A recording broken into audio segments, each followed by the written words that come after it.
23-aastane. Mõlemad mehed teevad oma pro-debüütisega kogemus 0. Tema vastane Nikita Radževitšus esindab Invictat. 19-aastane, 188 cm pikk, seega tal on vasta sees 12 senti pikkuse eelis. Eelmine kord kahjuks Nikita võttis vastu Sandri vastu kaotuse vigastuse pärast põlv. Ja nüüd mees on terve ja valmis tegema ühe korraliku esituse meile siin The Clash 3-l. Aga usun, et tegelikult kogemust on mõlemal mehel küllaga. Aga just profi matšiks on siis esimene see on meie esimene siis pro kiki fight, nii et näeme ilma jalaütsete edaspidi on meil kõik fightid prod ja kohe ilus high kick Nikita poolt. Vaata, kickboksi on hea vaadata. On, kodune tunne on ju. See on tuline. See on tuline. No muidugi Eemi.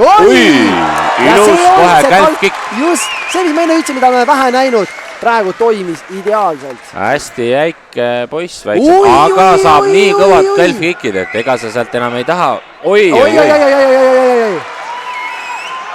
Oba, kus tabab haakidega. Sai tabamusi ka veel meeletuid.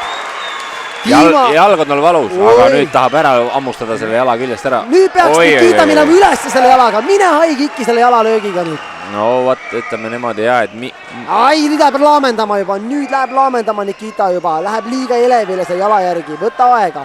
See kalp on juba nii punane tal.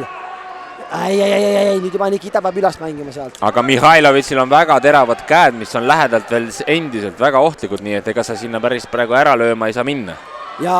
Ja, ehk Tiima ikkagi on see teravus veel olemas, aga see kalp on hädas. Ta tuleb otsida see koht välja ja siis minna löömas. Natuke võiks siia mängida, seda ainult ühte pole mõtet. See on natuke ongi see kogenematus, mis me räägime. Natukene on ja nüüd läks lõi ülesse. Nüüd on juba Tiima peab hakkama mõtlema, kas tuleb ülesse või tuleb kalpkiki. Ja Nikita tabab haakidega, aga Tiima on nagu tornado. Ta on lähedalt väga ohtlik veel, endiselt. Tuhhiga, kõva tuhhiga. See on haigik ka puudutas praegu nägu.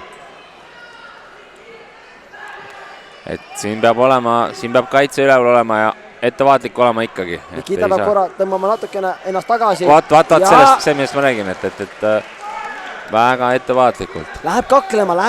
Siin oleks vaja praegu targasti töötada ja sinna jalga veel paar pauku panna. Ja kuna 12 senti on pikkuse eelistal Nikital, tuleb panna oma Eesti käed jab tööle, mitte laamendada haake Tiimaga võidu seal, lähidistantsi, keskdistantsi. Just, sest et Mihhailovitsil lõug ka kannatab tegelikult korralikult, et ta on sinna saanud, aga ta pähe lööke ei tunnegi. Aga mis see nüüd oli? Läks läbi haak. Ja läks läbi, ma räägin. Läks läbi haak. See on see, millest ma räägin.